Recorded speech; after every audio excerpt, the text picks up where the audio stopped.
Thank you, friends.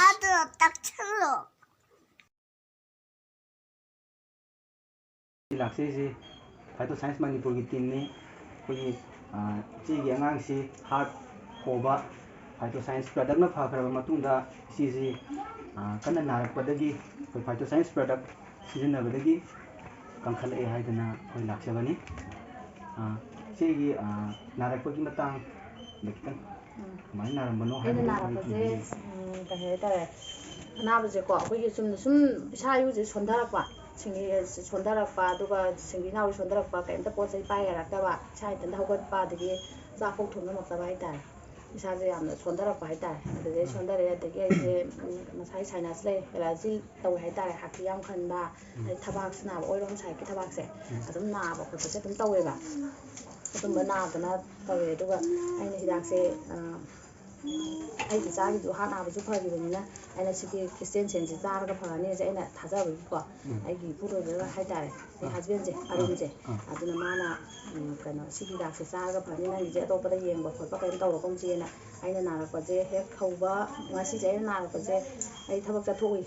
ꯆꯠꯊꯣꯛꯑꯒ ꯍꯜꯂꯛꯄꯁꯤꯗ ꯑꯩꯁꯦ ꯆꯠꯄ ꯉꯝꯗꯅ ꯂꯥꯛꯑꯦꯕ ꯑꯗꯨ ꯍꯜꯂꯛꯑꯒ ꯑꯩꯁꯦ ꯑꯗꯨꯝ ꯇꯨꯝꯃꯒ ꯀꯩꯅꯣ ꯇꯧꯔꯦ ꯂꯩꯔꯦ ꯑꯗꯨꯒ ꯅꯣꯡꯉꯥꯜꯂꯒ ꯃꯥꯅ ꯆꯥꯛꯁꯨ ꯊꯣꯡꯗ꯭ꯔꯦꯀꯣ ꯅꯨꯃꯤꯠꯁꯦ ꯑꯩꯅ ꯍꯛꯆꯥꯡꯁꯦ ꯌꯥꯝ ꯀꯟꯅ ꯅꯥꯈ꯭ꯔꯕꯅꯤꯅ ꯑꯗꯨꯒ ꯍꯧꯒꯠ ꯀꯥꯡꯈꯠꯄꯁꯨ ꯉꯝꯗ꯭ꯔꯦ ꯂꯦꯡꯕꯣꯠꯄ ꯉꯝꯗ꯭ꯔꯦ ꯆꯥꯛ ꯊꯣꯡꯕꯁꯨ ꯑꯝꯇ ꯉꯝꯗ꯭ꯔꯦ ꯑꯩꯒꯤ ꯍꯁꯕꯦꯟꯁꯤꯅ ꯃꯥꯅ ꯊꯣꯡ ꯊꯥꯛꯇꯅ ꯇꯧꯔꯦ ꯑꯗꯨꯒ ꯅꯣꯡꯉꯥꯜꯂꯒ ꯍꯌꯦꯡ ꯅꯨꯡꯗꯥꯡꯋꯥꯏꯔꯝꯅꯤꯅ ꯆꯥꯕꯗꯣ ꯐꯔꯛ ꯇꯥꯔꯗꯤ ꯍꯌꯦꯡ ꯍꯧꯔꯁꯦꯅ ꯑꯗꯨꯃꯥꯏꯅ ꯈ꯭ꯔꯤꯁꯇꯦꯟ ꯁꯦꯟꯒ ꯑꯗꯒꯤ ꯁꯤ ꯍꯤꯗꯥꯛ ꯑꯅꯤꯁꯦ ꯁꯤ ꯍꯤꯗꯥꯛ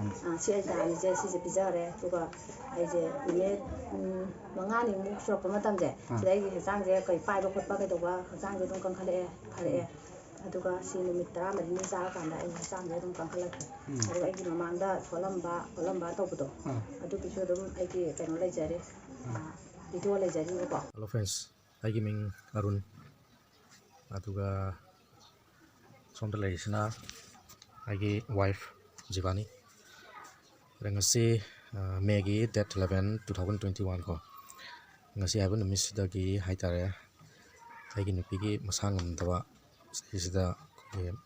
Phyto Science ꯀꯝꯄꯅꯤꯒꯤ ꯑꯩꯈꯣꯏꯒꯤ ꯁꯤ ꯈ꯭ꯔꯤꯁꯇꯦꯜ ꯁꯦꯜ ꯍꯥꯏꯔꯤꯕ ꯄ꯭ꯔꯗꯛ ꯍꯥꯏꯇꯥꯔꯦ ꯁꯤ ꯊꯥꯕ ꯍꯧꯖꯕꯅꯤ ꯃꯁꯤ ꯊꯥꯔꯤꯕꯁꯤꯒꯤ ꯃꯔꯝ ꯑꯗꯨꯒ ꯑꯩꯈꯣꯏꯅ ꯍꯥꯟꯅ ꯅꯥꯔꯝꯕ ꯍꯥꯏꯇꯥꯔꯦ ꯁꯤ ꯁꯝꯂꯞꯅ ꯍꯥꯏꯔꯕꯗ ꯑꯩꯈꯣꯏꯒꯤ ꯁꯥꯏꯅꯁ ꯐꯖꯅ ꯅꯥꯏ ꯑꯗꯨꯒ ꯁꯥꯏꯅꯁꯅ ꯃꯔꯝ ꯑꯣꯏꯔꯒ ꯀꯣꯛ ꯆꯤꯛꯄ ꯃꯥꯏ ꯃꯤꯠ ꯂꯨꯝꯕ ꯃꯁꯤꯅꯤ ꯃꯥꯅ ꯇꯧꯔꯤꯁꯤ ꯑꯗꯨꯒ ꯑꯩꯈꯣꯏꯒꯤ ꯈ꯭ꯋꯥꯡ ꯅꯥꯕ ꯑꯗꯨꯒ ꯑꯩꯈꯣꯏꯒꯤ ꯃꯁꯟ ꯄꯦꯟ ꯍꯥꯏꯗꯤ ꯐꯩꯒꯟ ꯐꯩꯔꯨ ꯄꯥꯝꯕꯣꯝꯅꯆꯤꯡꯕ ꯑꯩꯈꯣꯏꯒꯤ ꯀꯩꯅꯣꯁꯦ ꯃꯁꯟ ꯄꯦꯟꯁꯦ ꯑꯌꯥꯝꯕ ꯃꯇꯝꯗ ꯇꯧꯕ ꯑꯗꯨꯒ ꯑꯩꯈꯣꯏꯒꯤ ꯊꯕꯥꯛ ꯅꯥꯕꯁꯨ ꯌꯥꯎꯏ ꯑꯗꯒꯤ ꯄꯨꯛ ꯑꯌꯥꯝꯕ ꯃꯇꯝꯗ ꯅꯥꯒꯟꯕ ꯃꯁꯤ ꯍꯤꯗꯥꯛꯁꯤꯅ ꯑꯝꯇꯪ ꯐꯔꯒꯗꯤ ꯍꯥꯏꯗꯅ ꯑꯩꯈꯣꯏꯒꯤ ꯃꯁꯤꯒꯤ ꯐꯕꯒꯤ ꯄ꯭ꯔꯨꯞꯁꯨ ꯃꯌꯥꯝ ꯑꯃ ꯎꯖꯔꯦ ꯁꯤ ꯆꯥꯕꯗꯒꯤ ꯐꯩ ꯍꯥꯏꯕ ꯄ꯭ꯔꯨꯞ ꯃꯌꯥꯝ ꯑꯃ ꯂꯩꯖꯩ ꯑꯗꯨꯅ ꯑꯩꯈꯣꯏꯁꯨ ꯃꯁꯤꯁꯦ ꯆꯥꯔꯒ ꯃꯌꯥꯝ ꯅꯥꯔꯝꯕ ꯃꯉꯣꯟꯗ ꯂꯩꯔꯝꯕ ꯈꯨꯗꯤꯡꯃꯛꯁꯦ ꯑꯝꯇꯪ ꯐꯖꯔꯒꯦ ꯍꯥꯏꯗꯅ ꯉꯁꯤ ꯍꯥꯏꯕ ꯅꯨꯃꯤꯠꯁꯤꯗꯒꯤ ꯊꯥꯕ ꯍꯧꯖꯕꯅꯤ ꯑꯗꯨꯒ ꯁꯤ ꯆꯥꯔ ꯃꯇꯨꯡ ꯐꯔꯛꯄꯒꯤ ꯍꯌꯦꯡ ꯐꯔꯛꯄꯒꯤ ꯍꯥꯏꯇꯥꯔꯦ ꯔꯤꯖꯜ ꯑꯗꯨꯁꯨ ꯃꯌꯥꯝꯗ ꯑꯗꯨꯝ ꯁꯦꯌꯔ ꯇꯧꯖꯒꯦ ꯊꯦꯡꯛ ꯌꯨ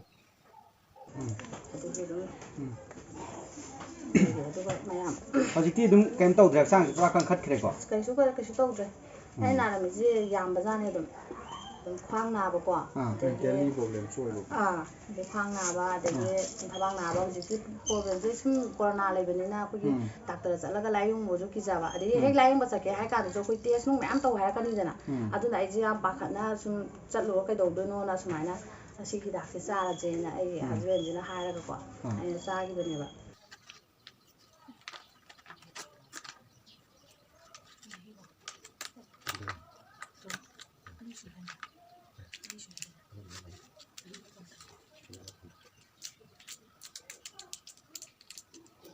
ꯆꯨꯡꯉ ꯂꯣꯏꯁꯟꯕ ꯌꯥꯗꯦꯀꯣ ꯃꯤꯅꯤꯠ ꯀꯩꯅꯣꯃꯨꯛꯁꯦ ꯆꯪꯗ꯭ꯔꯤꯕꯣ ꯍꯥꯏꯇꯥꯔꯦ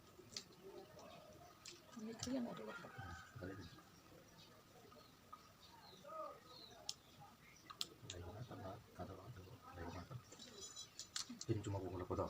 ꯑꯗꯨ ꯌꯣꯠꯁꯟꯗꯕꯤꯗ ꯆꯝꯍꯜꯂꯀꯥꯟꯗ ꯍꯣꯔꯦꯟ ꯇꯤꯟ ꯌꯣꯠꯁꯦ ꯑꯗꯒꯤ ꯑꯅꯥꯕ ꯂꯣꯏ ꯀꯣꯛꯈ꯭ꯔꯦꯕ ꯐꯈ꯭ꯔꯦ ꯍꯧꯖꯤꯛ ꯀꯩꯁꯨꯝ ꯇꯧꯗ꯭ꯔꯦ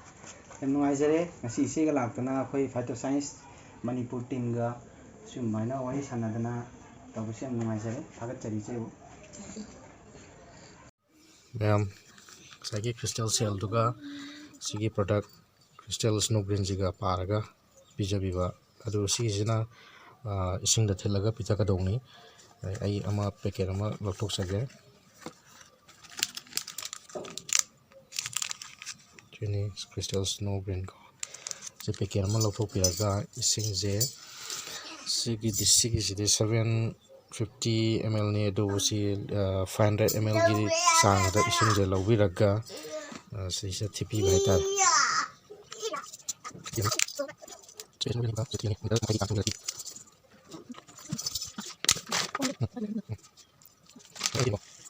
ꯐꯖꯅ ꯅꯤꯛꯄ ꯂꯣꯏꯖꯔꯦ ꯐꯖꯅ ꯅꯤꯛꯄꯤꯔꯣ ꯑꯗꯨꯒ ꯁꯤ ꯊꯤꯠꯈꯤꯕꯗꯩꯅ ꯄꯨꯡ ꯑꯃ ꯐꯥꯎꯕꯒꯤ ꯃꯅꯨꯡꯗ ꯊꯛꯄ ꯂꯣꯏꯕꯤꯒꯗꯧꯕ ꯁꯤꯁꯦ ꯈꯖꯤꯛ ꯈꯖꯤꯛ ꯊꯛꯄ ꯑꯣꯏꯒꯦꯔꯥ ꯑꯗꯒꯤ ꯈꯔ ꯌꯥꯝꯅ ꯊꯛꯀꯦꯔꯥ